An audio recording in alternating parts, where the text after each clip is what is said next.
I'm going to present you the results of this work. It's about the applicability of the adjoint sensitivity methodology for ModFlow 6.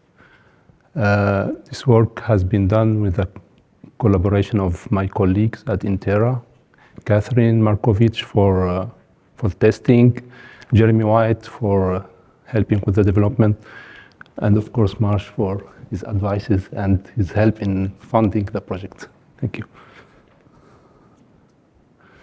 So what is the adjoint state method? This method is an efficient method used in sensitivity analysis and optimization for the computation of derivatives, which are required in sensitivity analysis. So the derivatives of a performance measure or an objective function. This method is analytical in nature, and it provides significant computational saving in the calculation of derivatives. It calculates the derivatives very fast, and the computational cost is generally no greater than solving the forward model. One of the main advantages of this method is that the number of computation is independent from the number of parameters. So this method is really suitable for problems involving large number of parameters. So what are sensitivity coefficients and why we need to compute them? By definition, sensitivity coefficients are a measure of how sensitive a system state of interest, like water level, for example, at a given location or a given time step, is to a change in the model input parameter, like, for instance, the hydraulic conductivity.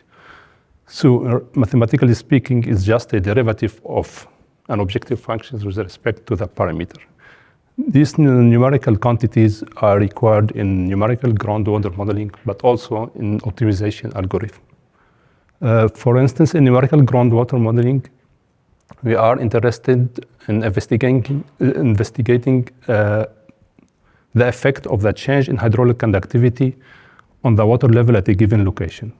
So ideally, we would need to develop a map of sensitivity coefficient over the whole model, and then identify the locations or the zone of high sensitive parameters. This can be done by calculating this derivative. Also in optimization algorithm, and mainly Newton-based algorithm, these sensitivities are used at each, or these derivatives are used at each optimization iteration. So when we have problem involving large number of parameters, this kind of method becomes very attractive when it's coupled with an efficient method like the adjoint state method.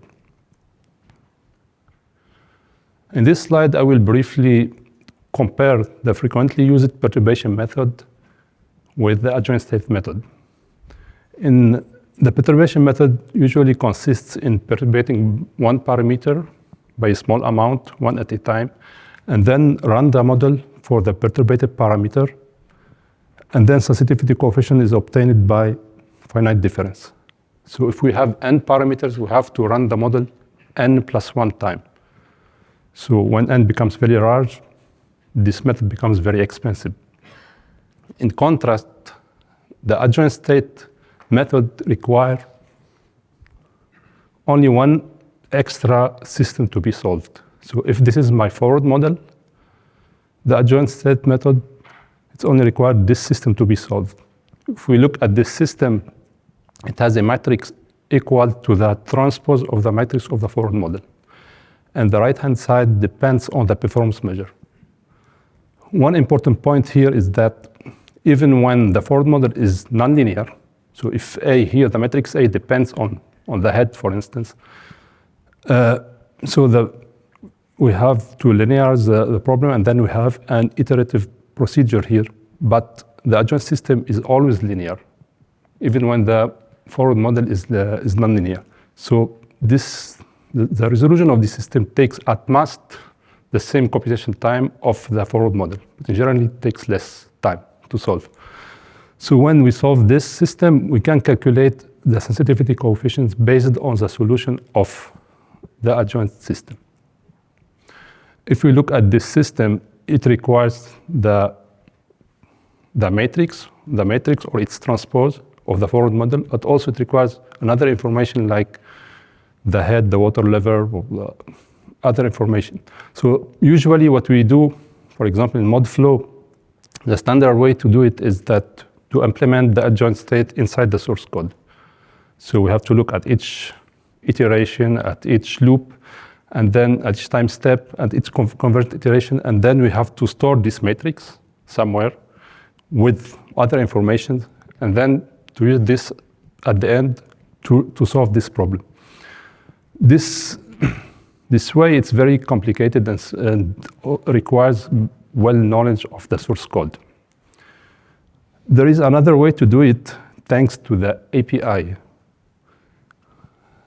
So ModeFlow API stands for Application Programming Interface. This code allows other programs to control ModeFlow interactively change the variable without having to modify the source code. So ModeFlow can be controlled by external packages written in another program, like for instance Python. So this is how it works. An example in Python. So after installing the necessary library, we can import in Python the model ModeFlow API. And then we can load our model.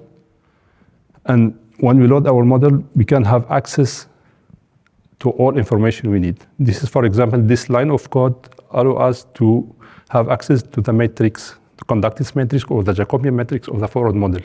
It's called AMAT here, using the variable name AMAT. The same here for the hydraulic head, we use the variable name X. So this usually are arrays. We can extract them at each time step for the use later on for the solution of the adjoint state method. So usually when we load the model with the ModeFlow API, it generates a mfsim lst file. This file lists all variables which we can have access through the API. So this is the general framework, the general procedure I developed for ModeFlow 6 adjoint. So in the adjoint state method, the sensitivity coefficients are obtained using two main stages. The first stage is related exclusively to the performance measure. So it requires the resolution of an adjoint system. So it requires a numerical solver. The solver could be any solver. It's not necessarily the numerical solver of ModeFlow 6. Here I used a SciPy solver, library solver. So this stage requires information from ModeFlow 6, like the head, the Jacobian matrix, time steps, and other information. We can have access of all this using ModeFlow API. So the second stage is related only to the parameters. This also requires implementation, but doesn't require any computation time. It only requires detailed manipulation involving the model equations. So I developed these two stages externally using external Python packages. And when this is done, so we can calculate sensitivity coefficients based on the results of the adjoint system using the K equations, which maybe I will show it later if I have time. So I will go directly to the results. I tested the implementation over several models, especially I compared with analytical results when they exist for simple models. But here I will show results applied to the Freiburg model. So we have a model containing 705 cells and 25 stress periods. And we have six extraction wells and 16 observation points. And the model contains internal and external no-flow boundaries. And we have here 10 general head boundary cells. The performance measure of interest is the sum of square difference between observed and calculated head at the observed locations. So our aim here is to develop maps of sensitivity coefficients using the adjoint state method and the perturbation method, and compare the results, and also compare the computation time. So this is the first type of parameter, hydraulic conductivity. At the left, we see the result obtained from MFSys adjoint, and at the right are the results obtained from the perturbation method. So we see that we have excellent agreement between both results. But in terms of computation run, we needed 706 runs to get the same results as the results obtained by the adjoint state method. The second type of sensitivity coefficient is a storage coefficient. Again, we have excellent agreement between the results. But again, we have 706 runs to only 2 runs for the adjoint state method. The third type of parameters is boundary heads. If you remember, we have 10 general head boundaries, so we have 10 parameters or 10 sensitivity coefficients to be calculated. Here we have excellent agreement up to 6 digits. But again, 11 runs to 2 runs. Also boundary conductance, we got also the same, excellent agreement, but different computation time. This is the fifth type of parameters, extraction wells. So we have 6 extraction wells. Extraction wells are calculated or are given at each stress period. So we have 6 times 25, we have 150 parameters. So we calculated the sensitivity coefficient of all these 150 parameters. These are the results for well 1 and well 2, and so for all wells. Generally, we have good agreement between the results, but then we have 151 for the perturbation method, and again, only 2 runs for the adjoint state method. The last type of parameter I will show is the recharge rate. This example shows really the power of the adjoint state method. Recharge rate could be defined over all active cells and for each stress period. So for example, here we have 705 times 25. We have more than 17,000 parameters. So more than 17,000 sensitivity coefficients to be calculated.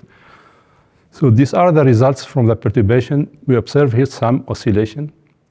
And I believe that these oscillations, these are the correct results, and these are related to the perturbation parameter.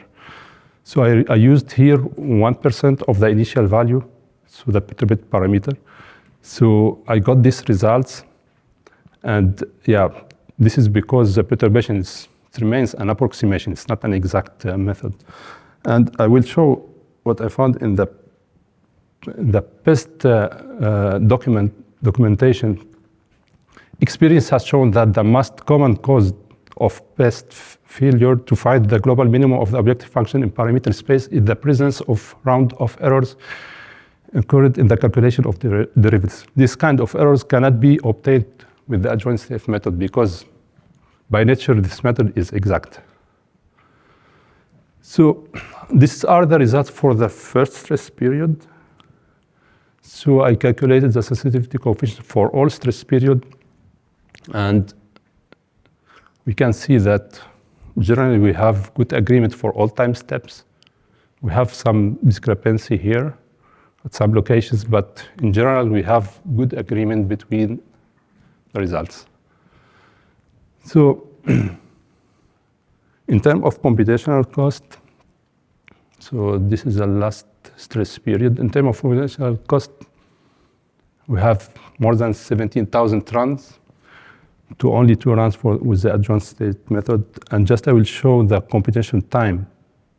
So 2 days to get the same results at the adjoint state method for a few seconds only here. So this is just the total number of runs for all sensitivity coefficients. We always have 2 runs, so the number of runs, the adjoint state holds for all type of sensitivity coefficients. Hydraulic conductivity, storage coefficient, it's independent from the number and from also the type. So it's the same adjoint system for all. But here, of course, it depends on the type and on the number. Yeah. So I arrived to the key points. So I developed an adjoint sensitivity methodology for mode flow 6. The model is formulated and implemented using ModFlow API. With the ModFlow API, the source code of ModFlow is a black box for the developer. So we don't need to modify the source code. The model is verified and validated with various groundwater models. Finally, we believe that this method offers a lightning speed for generating sensitivity coefficient maps in contrast to the perturbation method. I think I have run out of time. I don't have time to show the math, but I'm ready to discuss this with anyone interested at the end. Thank you very much.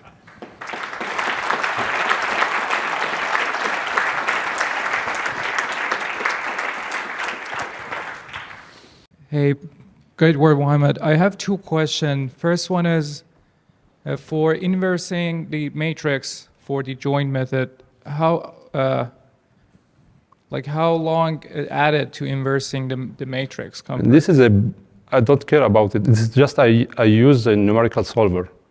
So when I have the matrix, here, for example, I use the SciPy solver. So it's not really, it's just, it's the same matrix as the forward model. We could use also the solver of mod, or use it in ModFlow 6, but I don't care about how it's inversed. It's not the main problem here. So it's, okay.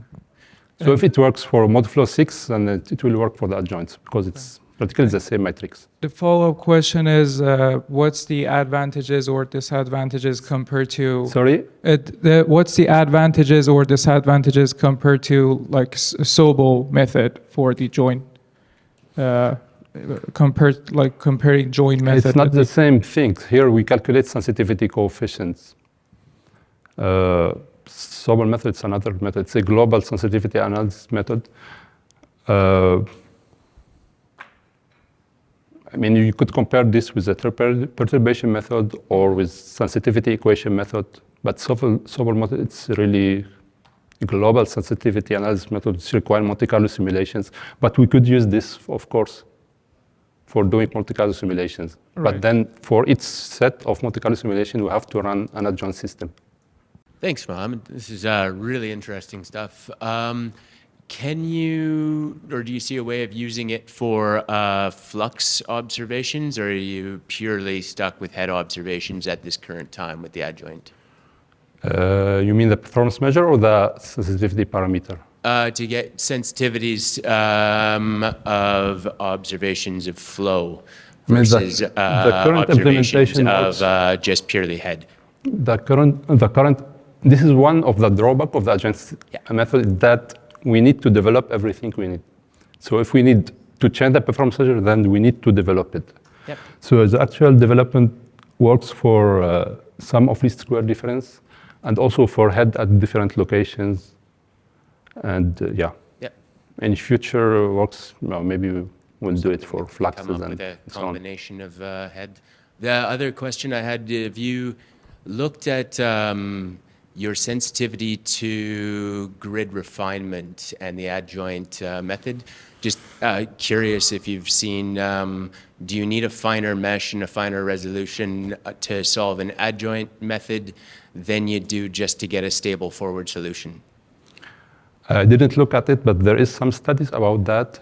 Yeah. Of course, the method is exact, but it depends on the solution of the forward model. Yeah. So if the head is affected by the resolution, of course, the adjoint state will be affected. But this is also holds for the perturbation method or any other method. Yeah, a couple of questions. One is historic and the other is technical. So you might need some help with the historic one. I think John Wilson, back in the late 80s, was publishing on something he called the adjoint state method. Was it similar to this? And if so, how did it take so long? It's not a new method. It's from, I think it's from the 17th. From the 70s? So, yeah. So it's not new. So it's developed for several. It's applied for several models, and here we applied for the last version of ModFlow 6. I'm amazed it's still mining stuff from so long ago, and it took so long to add this, but it's wonderful. Sure. And then my technical question is this central difference? Is it forward difference? Because just with the two runs, The perturbation? Yeah. It's just forward, yeah. it's forward difference. I mean, central, it requires one additional, so it's even worse in term of computation times. Maybe it's more exact, it converges better to the correct solution, but then it requires also additional simulation for each parameter. Okay, thank you. I was just wondering, is this this method? I mean, it's amazing what you're describing here. It solves so many problems that we've all faced, and I'm just wondering, is it robust enough that is this going to be the new de facto approach in INTERA? Like, it's broadly applicable enough that you're just going to use the adjoint method for calculating all your sensitivities? Yeah, this is our aim, to have an in-house development. So yeah, sure, this will be. Yeah, got it. Wow, that's amazing. So, and have you tried this method on a real world model yet, or it was still at the testing stage? No, actually, no. We are in the phase of testings, and yeah. Got it. Yeah, remarkable. Thanks. Thank you. So actually more of a follow-up. Going back to the question on the flow observations, so we have an earlier version of our adjoint that works from ModFlow 2000 that is compatible with both head and flux observations and measures. And then there was another question about moving to adjoint as the standard. The issue you run into is compatibility with new packages that are coming out.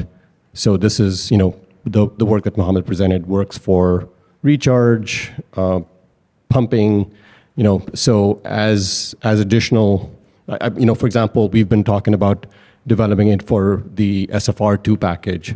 And in fact, that's my question, Mohamed. When you start getting into nonlinear boundary conditions, Actually, it's not implemented yet, the SFR package. So you see, this is the basic equations. I mean, each parameter appears or belongs to a given package in ModFlow. So these are the packages implemented until now. So the SFR package should appear here. It's not implemented yet, but these are in the future works also.